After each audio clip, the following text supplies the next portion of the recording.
Hi everyone, in this video we're going to go through some calculator based questions for the semester 2 exam for year 10. We're looking at statistics and polynomials basically, including quadratics and parabolas.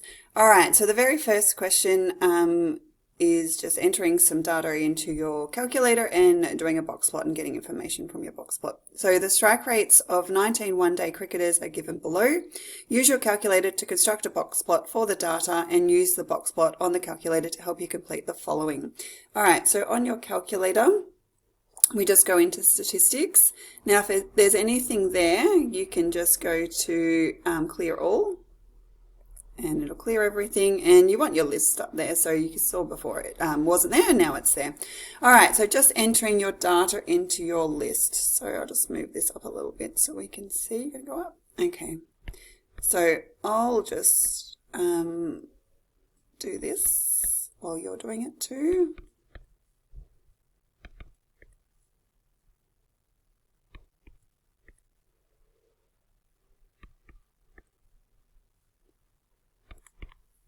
Alright, so once you've entered in all your values, do make sure that you check them. So it does say in the question that we've got 19 values, so just check that you've entered in 19 and just go through your numbers. So taking probably that extra 30 seconds to check will just mean that you're going to get the, well, if you do your method correctly, then you're going to get the correct answers. So if you get one number incorrect, you could get incorrect answers, and it would be a shame to go to all this effort and get the wrong answers because you entered one number incorrectly. Alright, so to construct your box plot, so if we go up the top to where we see these little graph looking thing or a chart, it's pressing on there, and we want a box plot. So we're just going to change that from scatter. And the calculator is not working too well. It's folded. Alright, let's just use my mouse. Come on. Why is it not working?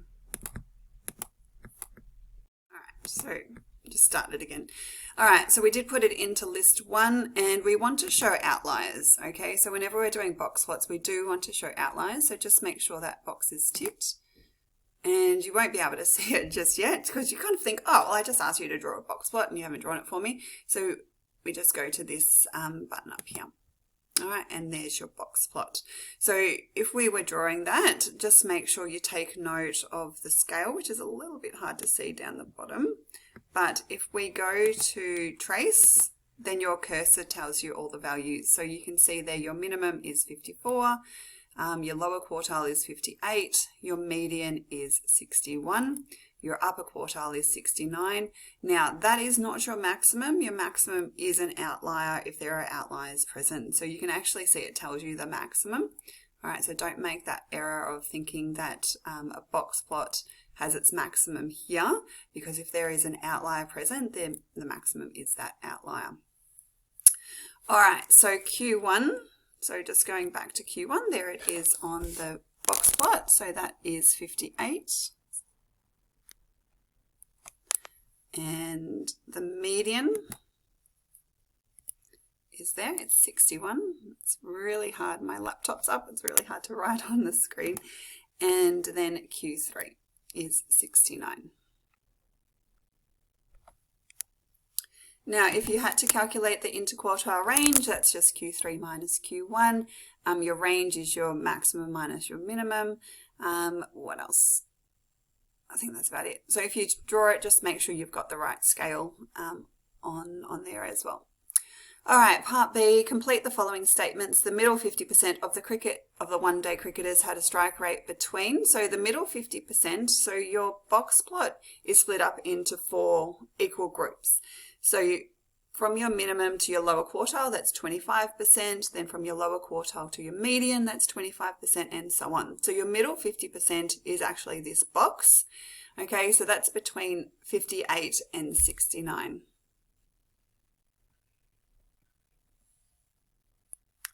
All right, and if we were to do the interquartile range, so I can just maybe write that here, that's just 69 minus 58, which gives you 11. All right, 75% of the one-day cricket players had a strike rate greater than. All right, so we're doing greater than, so we're going to look at greater than this lower quartile, which is 58. Write a brief report using the box plot to describe the distribution of the strike rate for these cricketers in terms of shape, centre, spread, and outliers. Give appropriate values. Okay, I'm not going to write that just because I want to get through some other questions. So I'll just talk about it. So this box plot is positively skewed. So it does depend on where your median is and how long your whiskers are. So this box plot is positively skewed. We have a longer whisker in down the positive end. So if this was drawn as a histogram, which might be easier for you to see. So if I just change it to a histogram. Let's just do that, doesn't really matter. You can see that it's positively skewed, a bit easier to see with a histogram. Just change it back to the box plot. Okay, so the center is your median. So the median for this one, I can't remember what it was. Did I write it before? 61. So we've got a median of 61. The spread is your interquartile range and your range. So the interquartile range we did before, which was 11, and your range, let me just do it. So our smallest value was 54. Oops, I mustn't have clicked on, let me just change it so I've got my outlier back on there. Go back to trace. Okay, so a minimum is 54 and the maximum is 91. So your range is just going to be 91 minus 54. All right, you can do that. Yeah, so that's the shape, center, spread, and outliers. You can see there at 91. All right, so for your outliers also, just make sure you can calculate them using the upper fence and the lower fence in case you had to prove why they're outliers. And you can't really, you have to prove something with a calculation, not by using your calculator. But you should have notes on that. All right, second question. So here we've got a bivariate question. So bivariate just means two variables. So this time we're looking at predicting adults' weight from their birth weight. So the weights of 12 adults were recorded along with their birth weights. The results are shown. So question A, in this investigation, what would be the RV and the EV? So RV just means the response variable, and EV the, oh my gosh, response and the explanatory variable. Had a little bit of a blank there. I was thinking of electric vehicle in my head. So response variable and, oh my God, explanatory variable. So response variable is always your Y or your dependent variable, and explanatory variable goes on your x-axis. So if you think about it, out of birth rate and adult weight, kind of which one depends on the other. So your birth weight obviously comes first because you don't become, you know, a 70 kilogram adult and then all of a sudden your birth weight changes from maybe 4 kilos to 5 kilos. So your birth weight predicts your adult weight, and it actually, so can we predict an adult's weight from their birth weight? So your birth weight is your explanatory or your X, and your adult weight is your Y. So that just means your explanatory variable always goes on your X axis and your response variable goes on your Y axis. All right, so yeah, birth weight is your explanatory variable, your EV, and adult weight is your response variable. All right, constructing a scatter plot. So you should be able to do that by hand, but on your calculator, let's do it again. All right, so we're going back to our list this time. Let's just clear it. If you want to get rid of that box plot, you can just go, I don't know, there's probably another way of doing it, but I will just do that. So put all those values in. So if you keep your X in your list one, it just makes like the flow of everything a little bit easier if you have it in order. All right, so I'm going to pause while I finish putting them in. Whoops.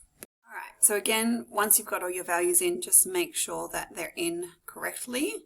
So I can see there's 12 there. Each of them matches up. So even if you get one decimal place wrong, it's going to, you're going to get the wrong answer. So do take that time just to check your answers. All right, so constructing a scatter plot. So we want to do any charts or plots, we just go here, scatter plot's already there. So your X list, this is why it's important just to be consistent, because it automatically puts X into list 1, but you can change it if you wanted to, and list 2. And then we go up here to see our scatter plot. So there it is. If you had to do it by hand, you should easily be able to plot these points. Although these are a bit annoying because there's decimals involved, but you can see the scatter plot here. So that'll just help you answer part C. So comment on the association between adult weight and birth weight in terms of direction, outliers, form and strength. So the direction, it's definitely positive. All right, it's going upwards. Outliers, doesn't look like there's any outliers. This one here could be an outlier. So on a scatter plot, it doesn't actually show you, but you can be a little bit sneaky and just turn it. Oh no, we can't do a box plot. Yeah, so I don't, it's a bit hard to test on a scatter plot if there are outliers. You might say that is an outlier, but usually with the scatter plot, you don't talk about outliers because there's no calculation for bivariate data in terms of outliers. Form, so form just means linear or non-linear. So basically, is it forming a kind of a straight line or is it curved? So that kind of looks like a straight line to me. So I'm going to go with linear. And the strength, it looks pretty strong. So you do have you should have scatter plots in your bound book that you can refer to in terms of strength. And also direction there should be, but I can easily see this is positive, but if you feel like you get a little bit confused, and also whether it's linear or non-linear.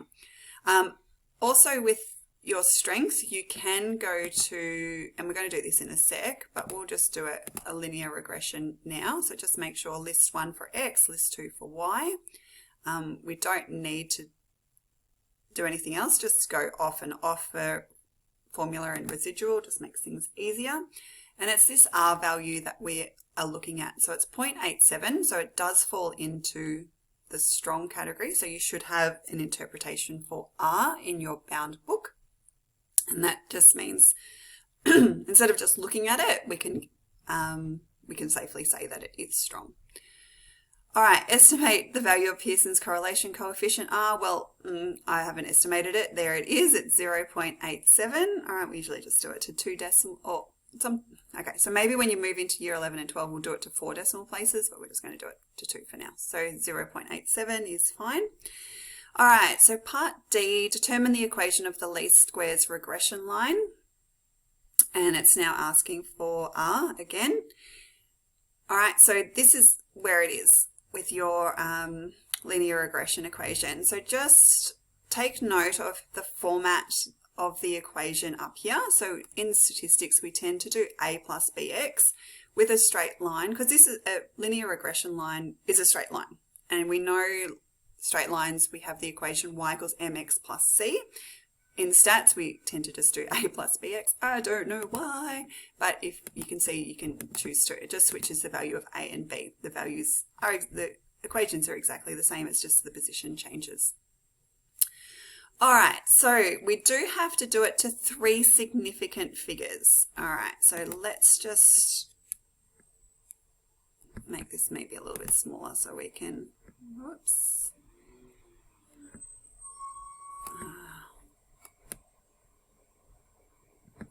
Don't want you to see all my emails.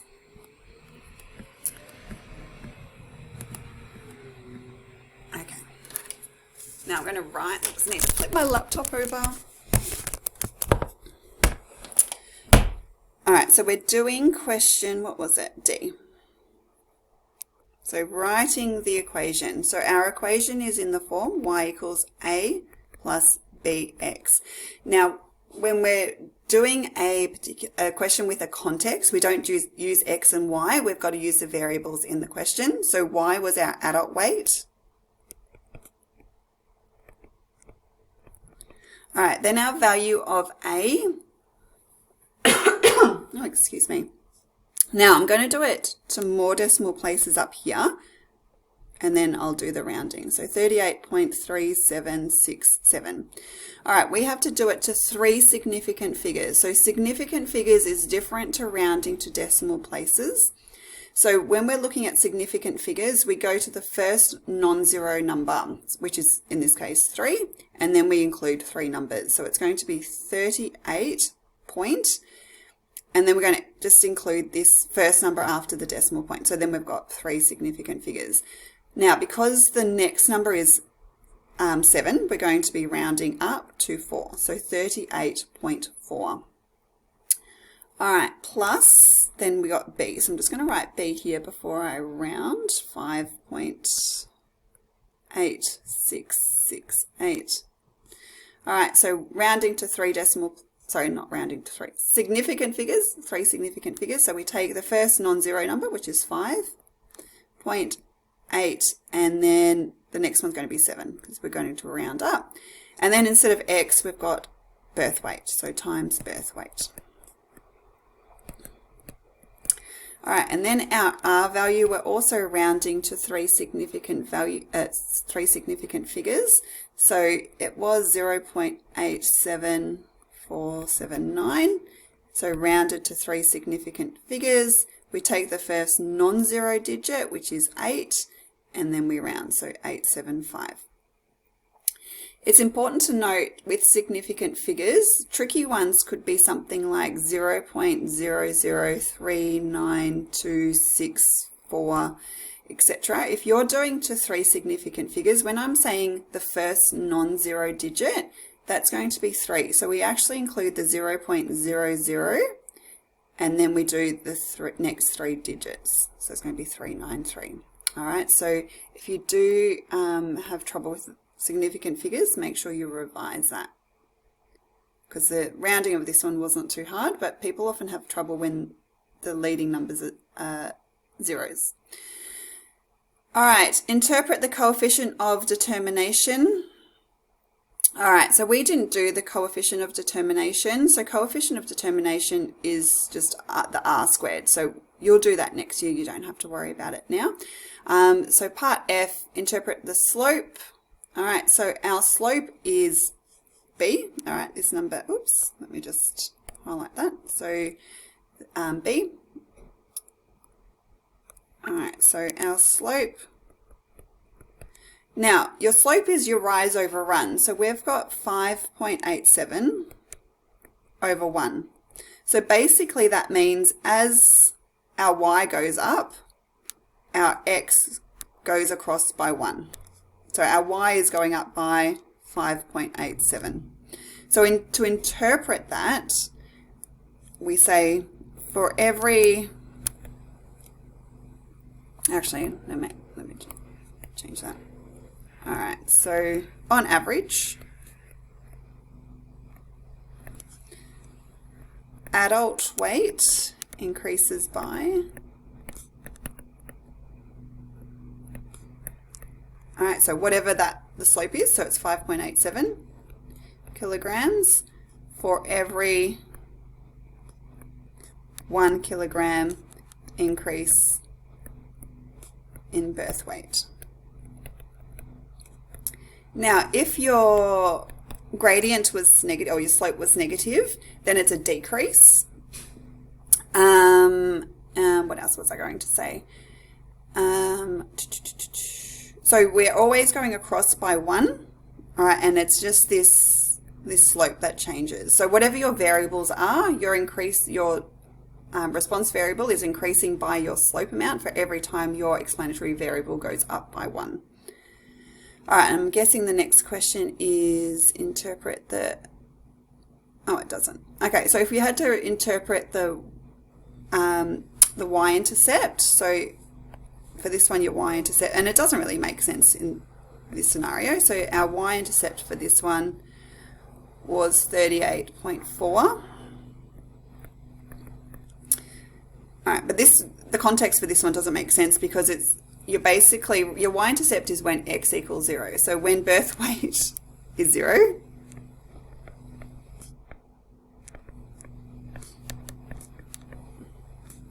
adult weight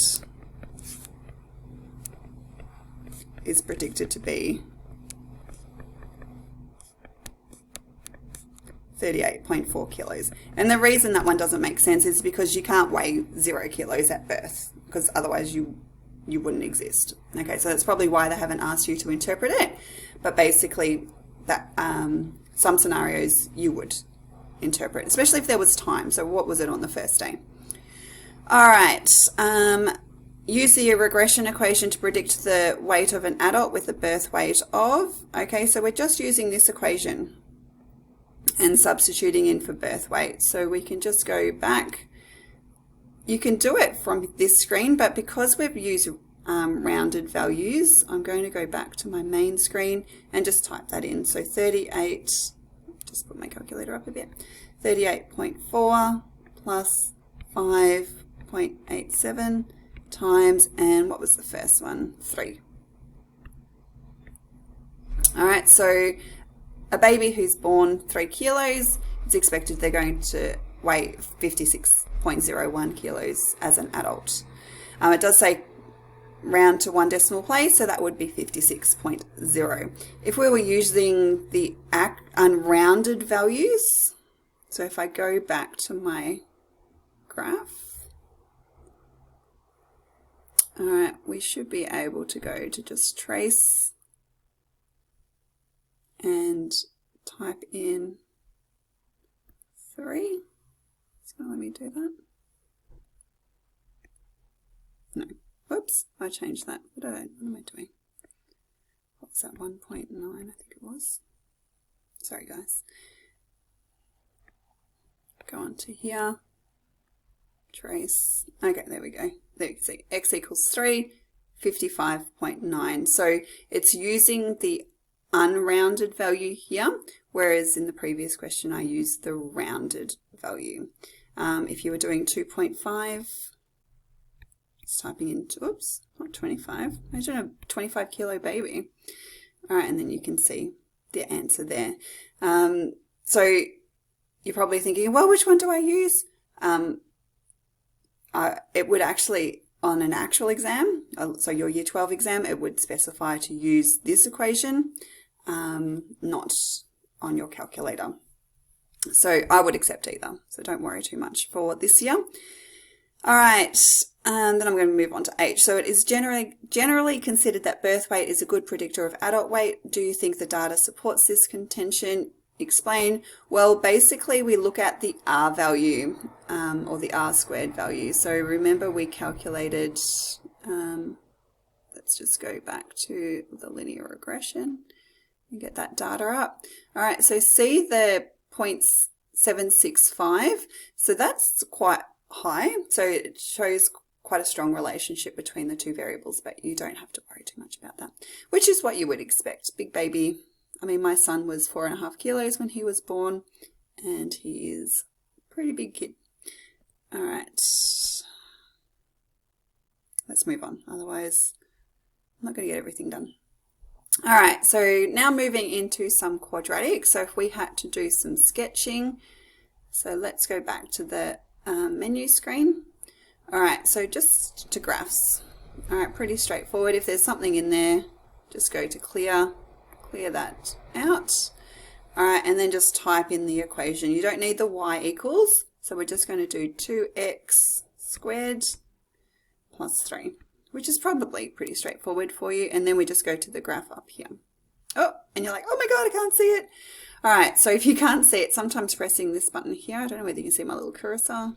All right, and then you're like, oh my God, I still can't see it. That does not help me. So the button in the middle with the 4 arrows, press on that, and then you can change it. So we can just start with -10 to 10. It's going to let me.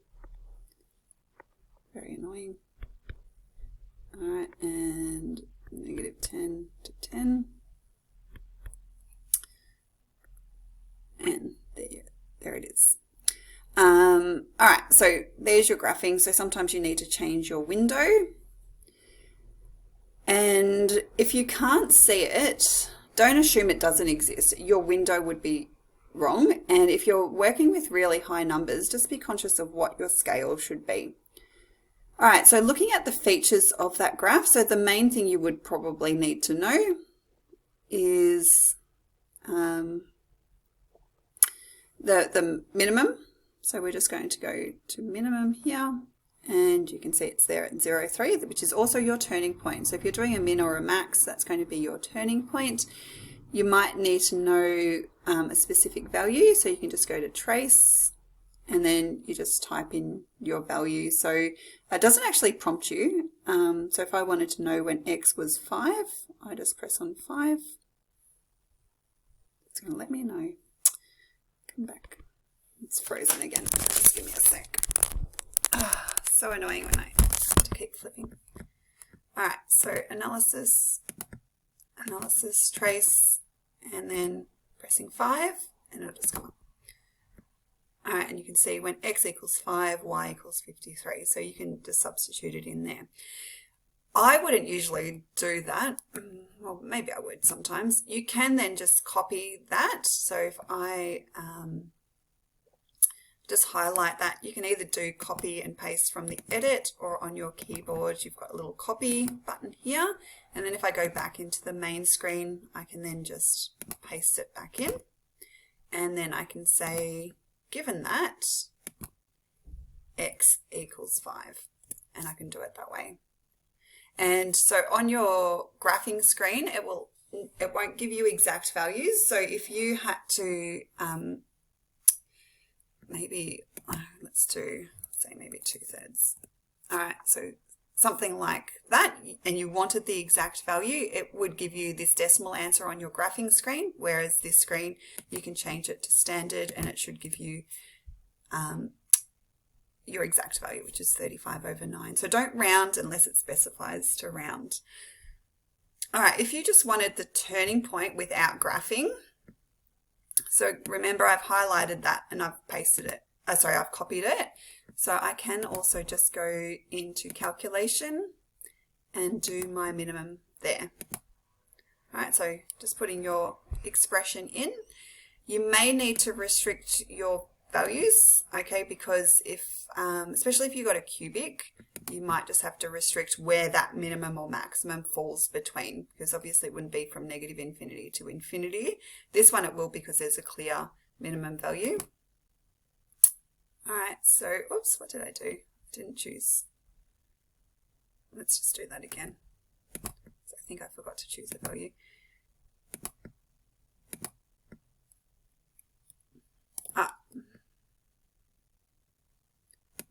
Oh no, what am I doing? Minimum variable x. Oh no, that's fine. Oh yeah, there we go. The minimum. All right, I don't know what I was expecting. All right, so there's your minimum value, which is 3 at x equals 0, which is your turning point. So when x equals 0, y equals 3. That's your minimum value, which is also your turning point. So remember, we got the 0.03 also from the graphing screen. Let's just graph it again. And gsolve, minimum, and we've got 0.3 there as well. So if you don't want to graph it, you can just go to that, do it the other way. All right, what else do we have here? All right, solving equations. So just going back to the main screen. So if you want to solve absolute any equation, you can just go to solve and type it in. So we've got x squared plus 6x plus 3 equals 0, comma x. So we've got comma x because we're solving for x, and you do have to put the whole equation in, so it should be equals 0, and then just press enter, and there's your solution. It does say use the quadratic formula, so if you had to use the quadratic formula, go ahead and do it, but then you can check your answer on your calculator. All right, and you can see there that we've got the square root of 6, which is kind of what you would expect if you were using the quadratic formula. So let's say you had to do a question that was worth more than 1 mark, or it was a show that question, you can still check your answer on your calculator. So if it said show that using the quadratic formula use the quadratic formula to solve this, and then you go ahead and use the quadratic formula, and then you can check your answers here, which is pretty straightforward. if you want another way of doing it, so these are your x-intercepts. You can, I'm just going to highlight this as opposed to writing it again. Going on to my graphing screen, and I'm going to get rid of that. Alright, so we've got this quadratic. Alright, so when you're solving it, we're basically looking for your x-intercepts, so we can just go to gsolve and roots, and there they are there. But you can see that I don't have exact values, so that's what I was talking about before. Your graphing screen won't give you exact, it'll just give you approximate values, which is not ideal if you're, so in methods we need to use exact values, but you can get your answers that way. And sometimes seeing your graph is so if you're a visual person, seeing the graph it makes more sense. All right, don't need to really do any more of them. All right, now looking at this notation, let's go back to the main screen. Okay, so there's two ways you can do this. You can define a function, and you can, instead of using p, because if we wanted to use p, we have to go into ABC. So I just use f, just easier. X cubed minus x squared minus x minus 1. So basically you're saying to the calculator, hey guys, remember this. And then if you want to do p of 0, remember I've defined it as f, so that's why I'm writing f. I can just write f of 0. And then f of 2, easy. So if you had to find the remainder, all right, so there's your remainders, or you had to find your linear factors, you could do that. Now, another way of doing it, I'm just going to highlight that and drag it down, is you could just say, given that x is equal to 0. Because that's basically all that notation means, is substitute in 0, substitute in 2, substitute in -1. So you can do it that way as well. All right, so if it says find the linear factors, find the remainders, you can do it that way. If you're finding the linear factors, you can just go to solve and let it equal 0, because now we're finding the x-intercepts, and that's not the same one. Let me just go back and put in the correct one. Just notice it was not a cubic, so let's just go in. All right, so here, oh gosh, it's a messy one, isn't it? I should try one that's a bit easier. Have I got one later on? Maybe we'll do one of these. Yeah, because that was just not a pretty one. Okay, so let's do one of these, because hopefully we come out with nice factors. Plus x minus 6 equals 0, and comma x. All right, so these are our x-intercepts. So your relationship between your factorized form and your x-intercepts is, so instead of going through and using long division, you can just say, well, my x-intercepts are at -3, -2, and 1. So when I'm writing the factors, it's just going to be x plus 3, x plus 2, and x minus 1. All right, so you can easily do factorizing that way. Your calculator also does factorizing another way, but sometimes it doesn't work. So I'm just going to copy that. Where is it? Should be transformation. All right, factor.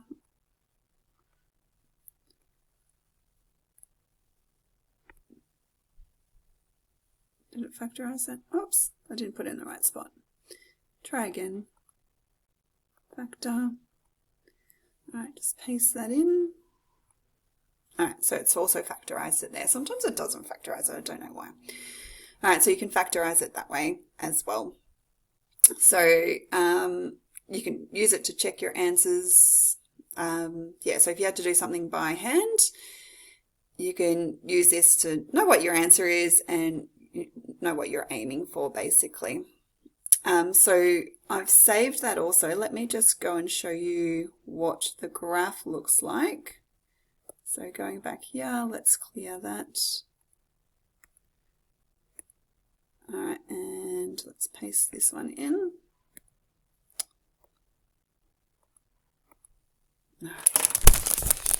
Sorry, I keep flipping my computer around. Okay, ticket. Whoops. Ticket. There we go. All right, so there's our cubic. You can see there's our x-intercept. So to find them another way, you can just go to roots. All right, so there they are, -3, -2, and 1. If we had to find these turning points, so you are expected to know how to sketch, and because you can use your calculator, you can find these turning points. So the first one is a maximum. So we just go to max, and there it is. And then your minimum is down there. Now, obviously, they're decimal answers. So if you want exact answers, let's just go back to the main screen. You can use the min and max here. Now, the problem is that you do have to restrict this domain. So I know that maximum, oh, sorry, well, let's do the maximum because it's a maximum first. We'll do the max. So the maximum turning point occurs between the first two x-intercepts. So it's at, what was that, -3 and 2. So put my expression in. So it's between -3 and -2. All right, and you'll get your exact value there. Okay, so you can do it that way. And then you do the same for your minimum. So what I'm showing you there, if I just go back to my graph, sketch it again, there's your maximum, all right, between your first two x-intercepts. If I just didn't restrict it, your maximum's going to go until infinity because this graph continues on forever. So that's why you need to restrict it for a cubic as opposed to the quadratic that we did. All right, let me just see what else I've got. All right, so we've sketched some polynomials. I really don't think there's anything else we need to do with the sketching because I covered that before. Let me just think if there's any, oh, expanding, okay. So going back to the main screen, so transformation, we can do expanding here. So if I just go to the first one, x squared plus 2, and then x squared plus 1. All right, so just typing in the expression, it'll expand it for you. All right, so that's another thing. All right, so hopefully that helps. I can't think of anything else you may need to know on your calculator. So I would just write down those steps, have a few examples in your bound book, and best of luck. Bye.